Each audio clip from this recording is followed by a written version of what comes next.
하나님 말씀 보겠습니다. 신약성경 마태복음 11장 28절로 30절입니다.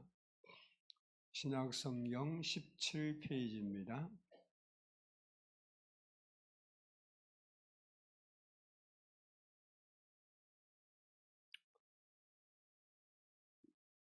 마태복음 11장 28절로 30절을 저와 한 절씩 나누어서 봉독하도록 하겠습니다.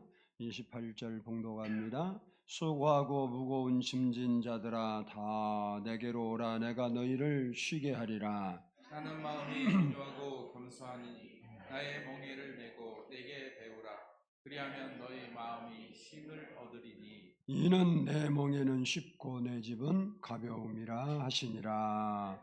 아멘. 이 시간에는 성가대의 찬양이 있겠습니다.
기도드리겠습니다. 사랑의 아버지 하나님 감사합니다.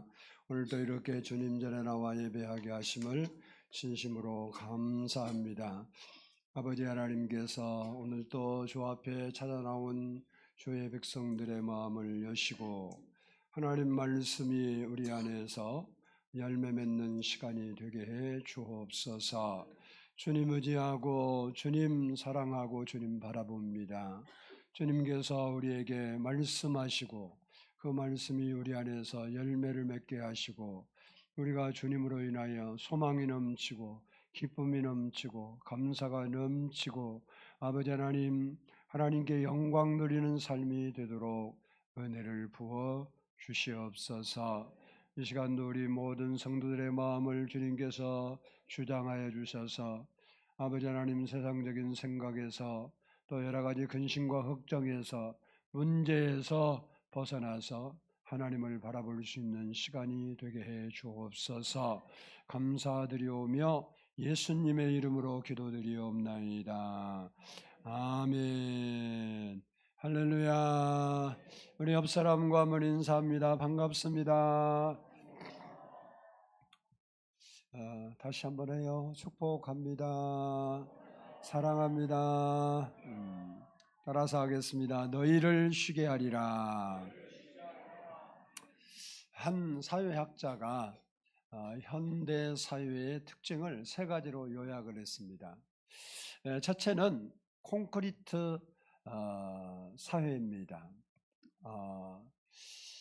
현대인들은 아파트나 빌딩 같은 콘크리트 속에 속해서 살다 보니까 마음도 사고까지도 콘크리트처럼 굳어 있다라고 말합니다. 그래서 현대인들은 쉽게 상처를 받고 쉽게 상처를 안겨준다고 말합니다. 둘째는 스피드 사회입니다. 사람들은 남보다 좀 더 한 발짝 빨리 움직여야 살아남을 수 있다는 생각을 하는 시대라고 합니다. 그러다 보니까 이 경쟁되어야 돼서 사람들은 한결같이 피곤에 지쳐 있다고 합니다. 그래서 현대인들은 특징이 피곤하다. 아이고 피곤해. 아이도 죽겠다. 그 소리 많이 한대요. 그리고 세 번째는 스트레스 사회입니다. 스트레스는 우리가 아는 대로 두려움과 불안과 공포심 그리고 분노와 짜증을 증대시키고 모든 질병의 직접적인 원인이 된다고 말합니다. 만일 우리가 이런 문화에 중독되어 있다면 쉬는 것이 필요할 때다. 그렇게 말합니다. 그렇습니다. 현대인들은 너나 나나 할 것 없이 삶의 무게가 상당히 무겁습니다. 그래서 때로는 하루하루 버텨내기가 버거울 때가 참 많습니다. 최근 한 연구 결과에 따르면 현대인의 80% 이상이 만성적인 피로감과 스트레스를 경험하며 살아가고 있다. 그렇게 말하고 있습니다. 우리도 그 중에 한 사람일 수도 분명 있습니다. 이런 현대인에게 꼭 필요한 것이 뭐냐면 진정한 쉼과 평안이 필요합니다. 그런데 오늘 본문 말씀을 보면 예수님께서 인생의 무거운 짐진 자를 향하여 다 내게로 오라 라고 초청하고 있습니다. 그렇다면 이렇게 피곤에 지치고 스트레스에 지치고 마음이 너무 강팍해져서 사람들을 공격하고 공격 쉽게 받고 하는 이런 마음의 평안과 안위와 쉼이 없는 이 시대에 어떻게 해야 우리가 그 하나님의 은혜를 힘입을 수 있는지 말씀을 통해서 잠시 살펴보려고 합니다. 첫 번째는 따라서 합시다. 인간은 수고하고 무거운 짐을 진 존재이다. 오늘 본문 28절을 한번 보도록 하겠습니다. 28절 시작. 수고하고 무거운 짐진 자들아 다 내게로 오라. 내가 너희를 쉬게 하리라. 아멘. 본래 인간은 수고와 무거운 짐이 없는 존재예요. 원래 그런 존재가 아니라고요. 원래 사람은요, 결혼할 때 처음에는 행복하도록 가정이 만들어진 가정이죠. 싸우고 다투고 중내 산내하는 가정으로 만든 게 원래는 아니죠. 인간을 창조하신 하나님은 사람이 영원토록 하나님 안에서 기쁨과 행복을 누리며 살도록 에덴 동산을 창설하시고 그곳에 살도록 하셨습니다. 사람이 에덴 동산에 사는 동안에는 수고도 없었고 무거운 짐도 없었습니다. 그런데 인간이 하나님의 말씀을 불순종함으로 하나님과 관계가 틀어지고 하나님께서 인간을 에덴 동산에서 추방하게 됩니다. 그 후로 인간에게는 이 수고와 무거운 짐, 한마디로 불행이 시작됐어요. 창세기 3장 17절을 보면 아담에게 이르시되 내가 내 아내의 말을 듣고 내가 네게 먹지 말라 한 나무의 열매를 먹었은즉 땅은 너로 말미암아 저주를 받고 너는 내 평생에 수고하여야 그 소산을 먹으리라 라고 말씀하고 있고 18절로 19절에서는 땅이 내게 가시덤불과 엉겅퀴를 낼 것이나 내가 먹을 것은 밭의 채소인즉 내가 흙으로 돌아갈 때까지 얼굴에 땀을 흘려야 먹을 것을 먹으리니 내가 그것에서 쉬함을 얻었음이라 너는 흙이니 흙으로 돌아갈 것이니라 하시니라 라고 하였습니다. 땅이 인간이 불순종함으로 가시와 엉겅퀴를 냈다고 했는데 이 말은 사람이 열심히 일하고 어떤 무엇인가를 위해서 평생 수고를 내도 만족감과 성취함이 없대요. 즉 우리가 아무리 수고하고 노력해도 우리가 원치 않는 일들이 우리의 인생에는 불쑥 발생하게 돼요. 그래서 우리의 만족과 평안을 빼앗아가고 오히려 열심히 했는데 스트레스만 쌓이게 된다라는 것입니다. 그러다가 마지막에는 허무하게 흙으로 돌아가는 것이 인생이다 이렇게 말씀하고 있습니다. 이처럼 인간에게 죄로 말미암아 불행이 찾아온 뒤에는 높은 사람이나 낮은 사람이나 부자나 가난한 사람이나 누구든지 예외 없이 수고하고 무거운 짐이 다 있대요. 전도서 2장 22절로 23절을 보면 사람이 해 아래서 향하는 모든 수고와 마음에 애쓰는 것이 무슨 소득이 있으랴 일평생에 근심하며 수고하는 것이 슬픔뿐이라 그의 마음이 밤에도 쉬지 못하나니 이것도 헛되도다라고 했습니다. 그렇습니다. 인생은요 이 죄의 문제와 그리고 인생의 무거운 짐에서 벗어날 수 없는 구조 속에 갇혀 사는 게 인생이에요. 누구도 예외가 없습니다. 이와 같이 죄와 삶의 무게로 그 무거운 짐 때문에 힘들어하는 사람들에게 다 내게로 오라 내가 너희를 쉬게 하리라 라고 예수님께서 우리를 초청하고 있는 것입니다. 그래서 우리가 참 평안을 얻으려면 예수께 나가야 된단 말이에요. 한번 따라서 합시다. 예수님께 나와야 한다. 오늘 28절에 수고하고 무거운 심지자들아 다 내게로 오라 내가 너희를 쉬게 하리라 이렇게 말하고 있습니다. 예수님께서 누구를 초청하고 있습니까? 선한 사람들, 의로운 사람들, 아니면 좋은 일을 많이 한 사람들, 아니면 행복한 사람이 아니에요. 수고하는 사람들과 무거운 짐을 진 사람들을 초청하고 있다는 사실입니다. 여기 수고한 자라는 의미는요, 지쳐 쓰러질 만큼 노동하다라는 의미예요. 그러니까 지속적인 피로로 계속 지쳐있는 상태에 있는 사람을 가리키는 말입니다.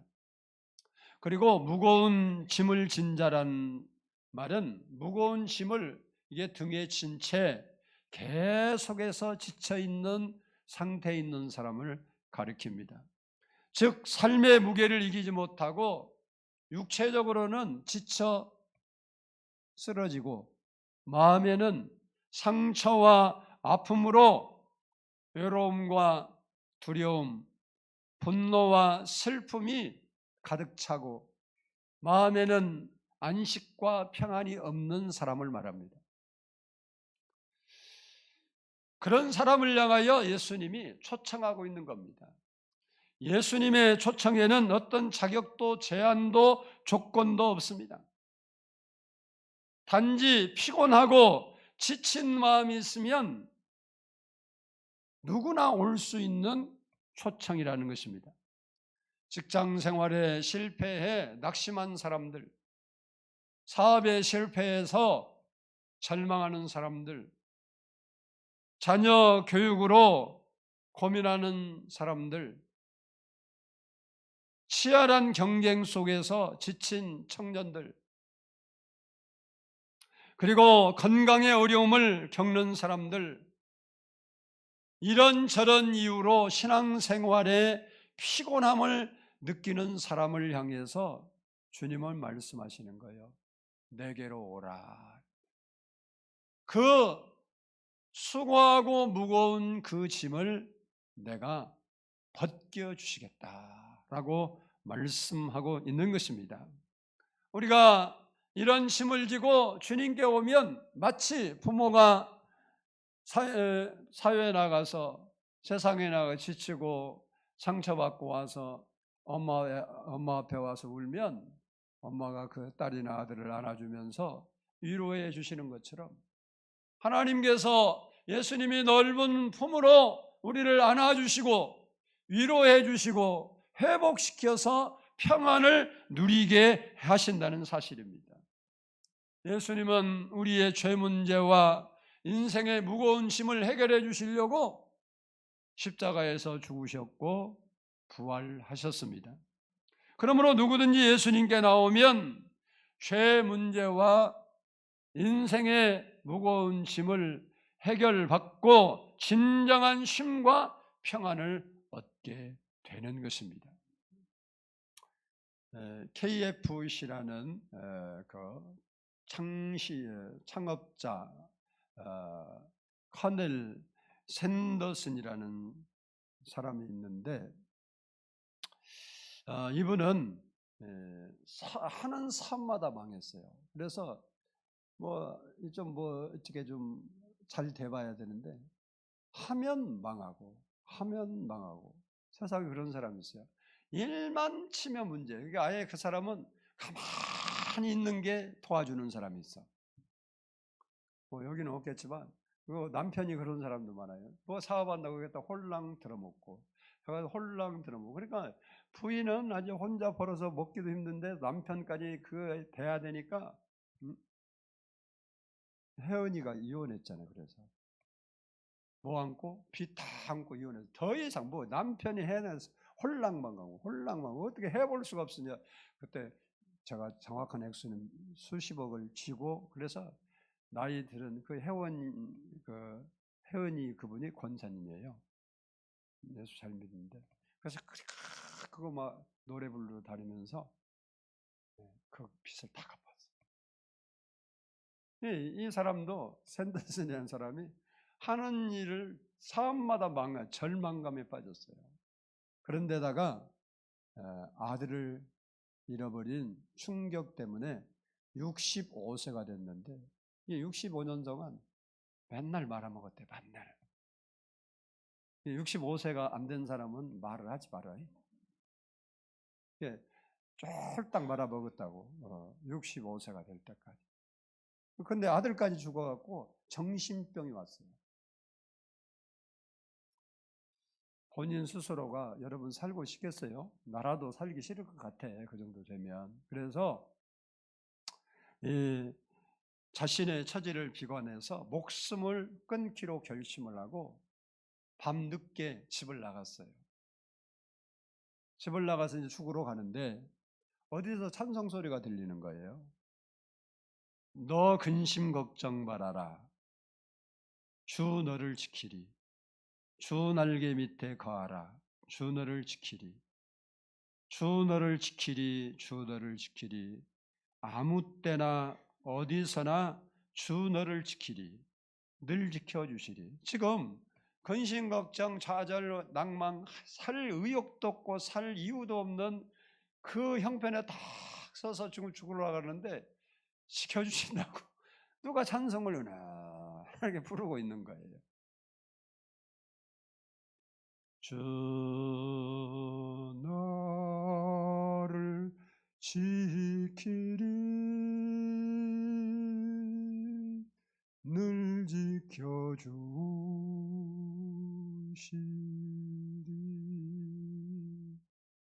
은하게 그 찬송이 그래 죽으려고 가다가 그 찬송 소리를 들으면서 한 발짝 가다 보니까 한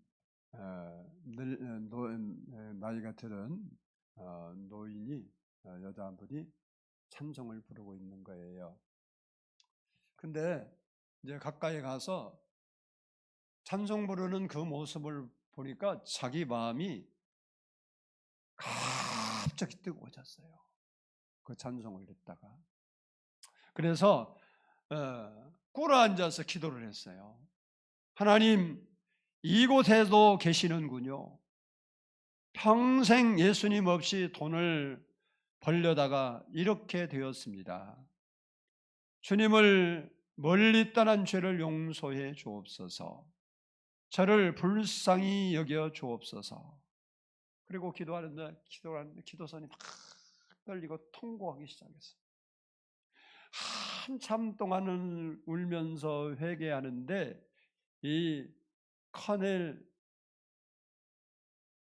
마음에 이 정신이 맑아지는 것이 느껴졌어요. 그래서 이제 그 후에 병원에 가서 검진해 봤더니 정신병이 완전히 나았다라는 의사 진단을 받게 됩니다. 그 후로 그는 진실한 크리스찬으로서 신앙생활을 하게 됩니다. 늘 기도하는데 어느 날 기도하는데 닭고기를 만들어 팔아라라는 음성이 들리는 거예요. 그 길로 KFC, 켄터키 프라이드 치킨, 여러분 많이 먹죠? 저도 닭은 별로 안 좋아해요. 안 친해요, 나는 닭이. 우리 집 사람은 닭고기를 너무 좋아하는데 나 때문에 못 먹어요. 나는 뭐 닭도리탕에 넣으면 손 잘 안 가요.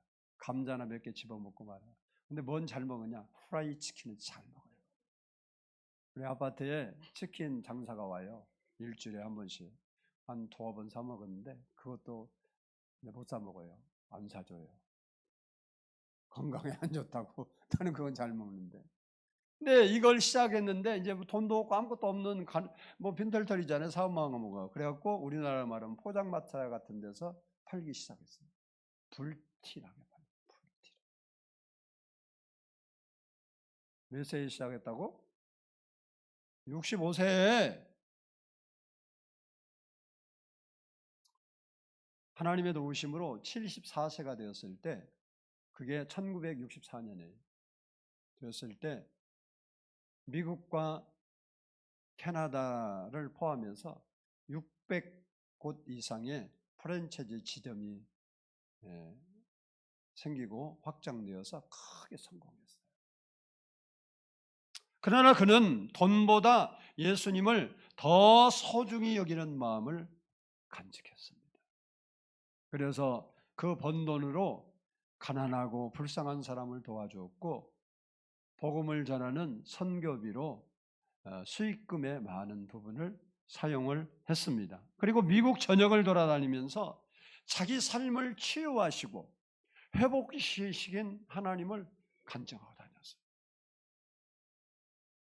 근심과 걱정, 실패와 좌절 속에 살던 그가 예수님의 초청에 응답함으로 평안을 얻고 성공자가 된 것입니다.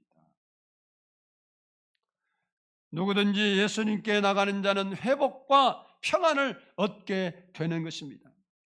오늘도 예수님은 우리를 부르고 있습니다. 찬송을 통해서 부르십니다. 말씀을 통해서 부르십니다. 기도를 통해서 부르십니다. 복음을 통해서 부르십니다. 누구든지 예수님의 초청에 응답하는 자는 평안을 얻는다는 사실입니다. 예수님이 이 세상에 계실 때 인생의 무거운 짐을 지고 고생하던 병든 사람들이, 문제 있는 사람들이 예수님께 찾아와서 자유함을 얻었습니다.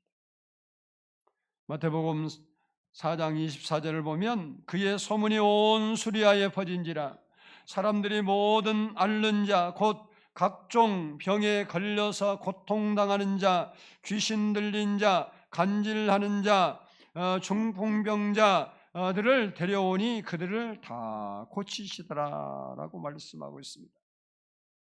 이 사람들은 질병의 무거운 짐을 지고 헤매다가 예수님께 나와서 문제 해결을 받고 그리고 쉼과 평안을 얻었습니다.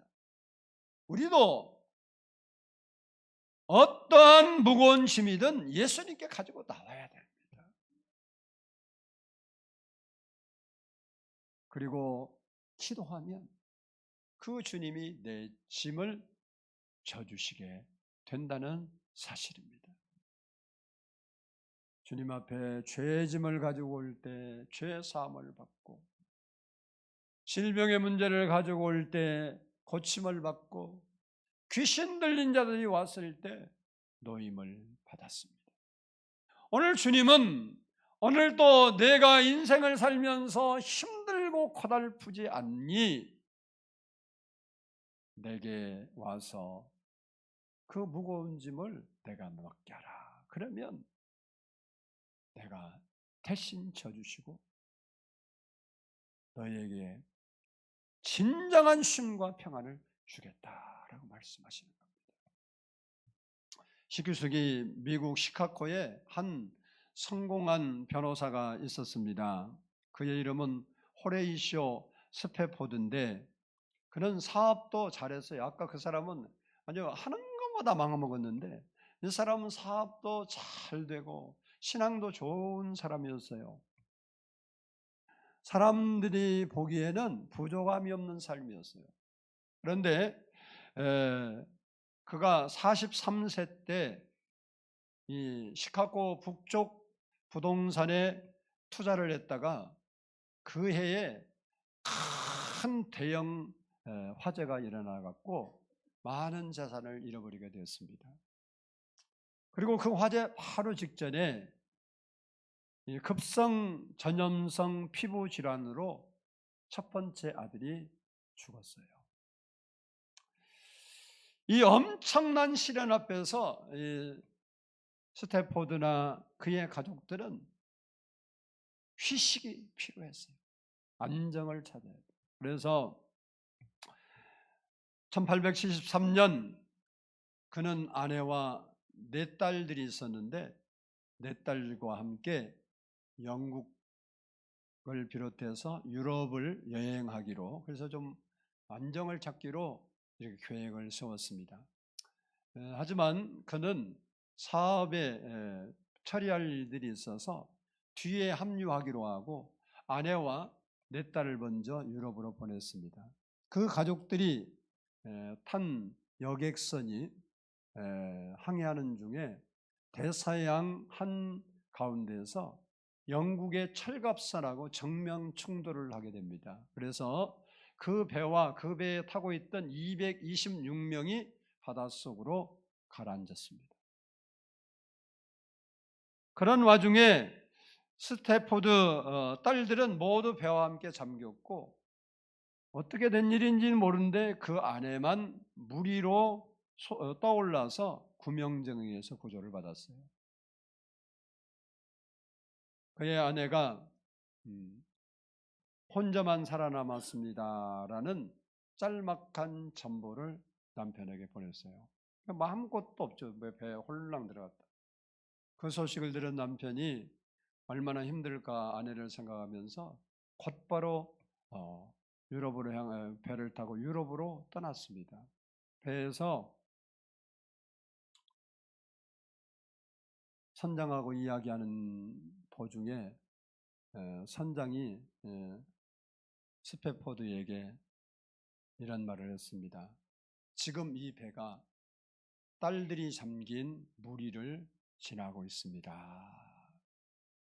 예, 그때 그 길로 가니까 딸들이 사고로 잠긴 그 위를 가고 있다고 알려준 거예요.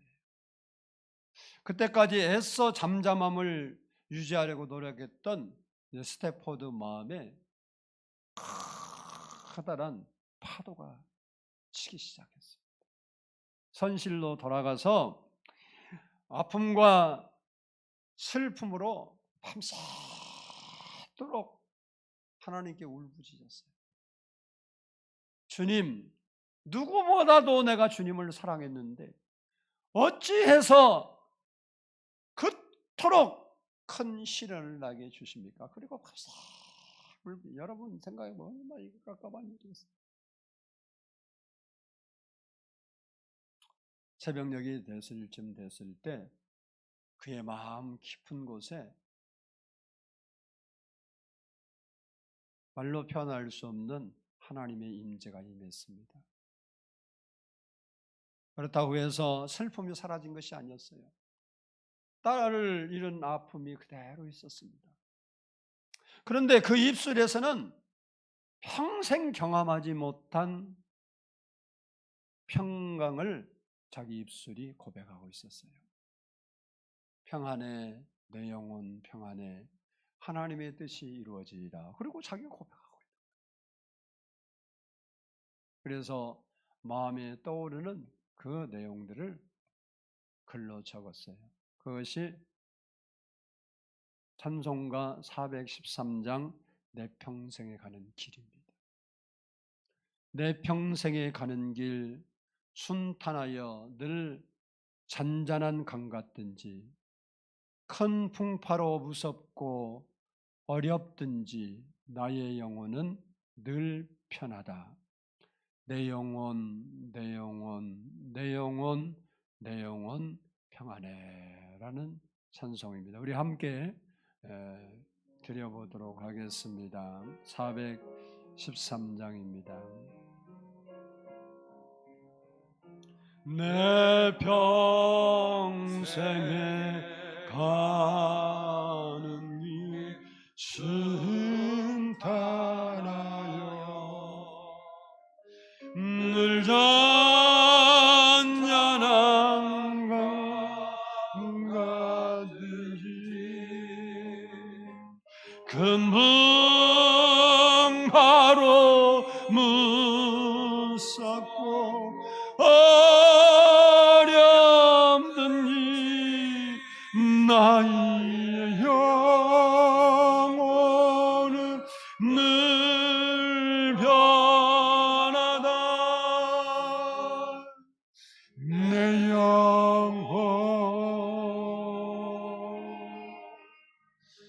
평안해. 내 영혼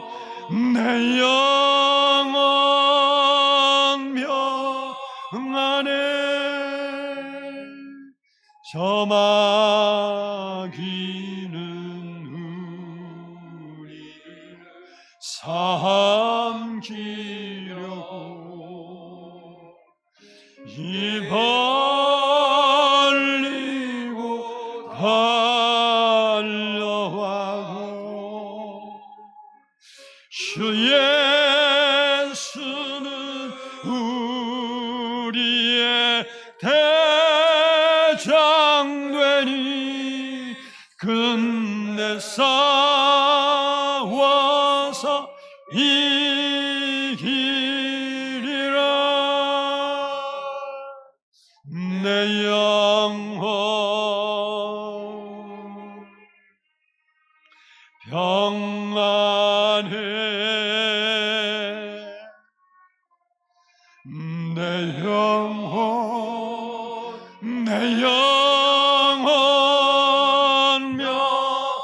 안에 이제 지은 주목민 강노라도 주 예수께 바라며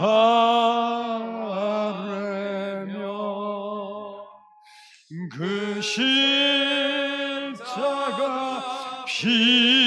피로써 다시 쓰사 있는 보다 더 정하리라.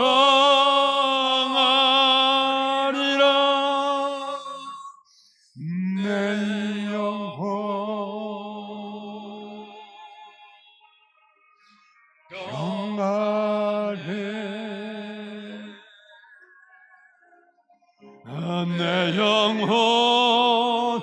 내 영혼 명안해. 저 공중의 구름이 일어나며 그나마리 울릴 때에 주 오셔서 세상을 심판해도 나의 영혼은 겁없으리. 내 영혼 평안해.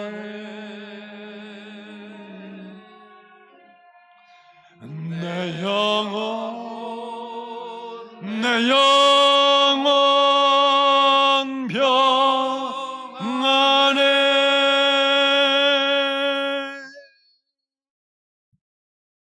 여러분, 어떻게 이런 고백이 가능하겠습니까? 세상이 주는 평안은 환경이 좋을 때만 유지됩니다. 그러나 주님이 주신 평안은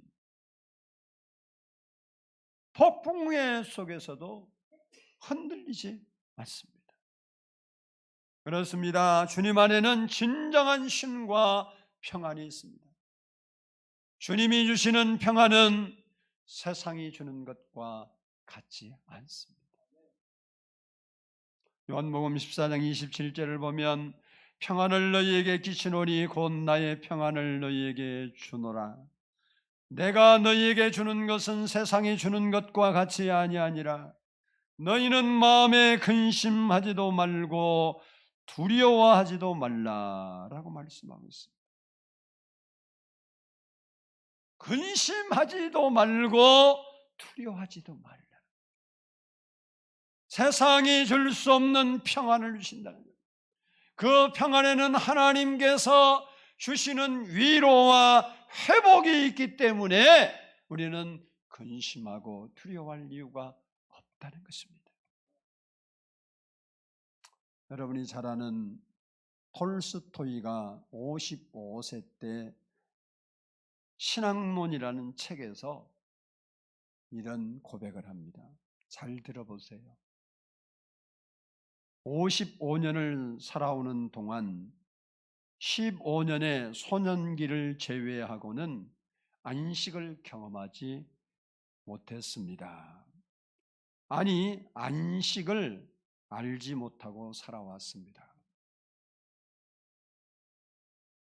18세 되던 해에는 신이 인간을 만든 것이 아니라 인간이 신을 만들었다고 하는 친구의 말에 설득되어 기독교를 떠나기로 결심했습니다. 종교를 포기하는 것이 진정한 자유를 얻는 길이라고 착각했습니다. 그러나 내 나이 55세, 이제 나는 내가 버린 어머니의 품과 같은 신앙의 품으로 다시 돌아왔습니다. 종교로 돌아온 것이 아닙니다. 예수 그리스도에게 돌아왔습니다. 비로소 예수 안에서 참된 안식을 발견했습니다. 라고 기록하고 있습니다. 세상에도 우리에게 평안을 줍니다. 쉼을 줍니다. 그것은 환경이 따라줄 때만 느낄 수 있는 평안입니다. 그러나 주님이 우리에게 주시는 평안은 힘들 때도, 실패할 때도, 병들 때도, 고통당할 때도 주시고 유지하게 하시는 환경과 관계없는 평안과 쉼을 우리에게 주신다는 사실입니다. 진정한 평안을 원하십니까? 참된 안식을 바라십니까? 예수님의 초청에 응답하시기 바랍니다. 수고하고 무거운 짐진 자들아 다 내게로 오라. 내가 너희를 쉬게 하리라.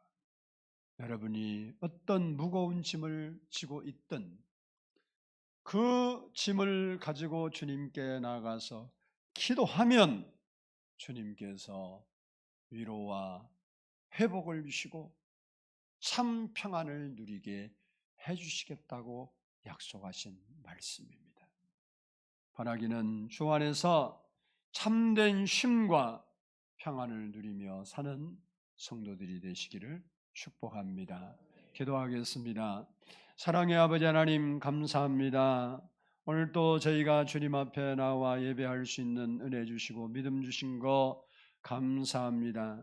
주신 말씀을 통해서 인생의 죄짐과 삶의 무거운 짐들이 우리를 짓누르고 있는데 그 모든 것 주님께 맡기면 주님께서 대신 져주시고 우리에게 진정한 쉼과 평안을 주시겠다고 약속하신 말씀을 묵상했습니다.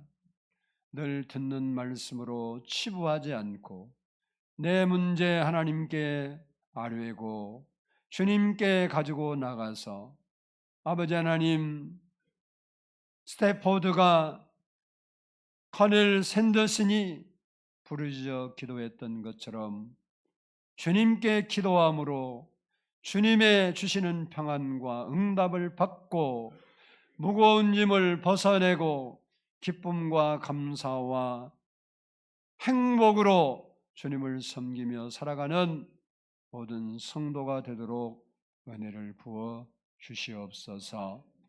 주께서 오늘도 마음으로 주님께 나아가는 주의 백성들의 고백을 들으시고 말씀대로 쉼과 평안을 허락해 주옵소서. 예수님의 이름으로 감사하며 기도드리옵나이다. 아멘.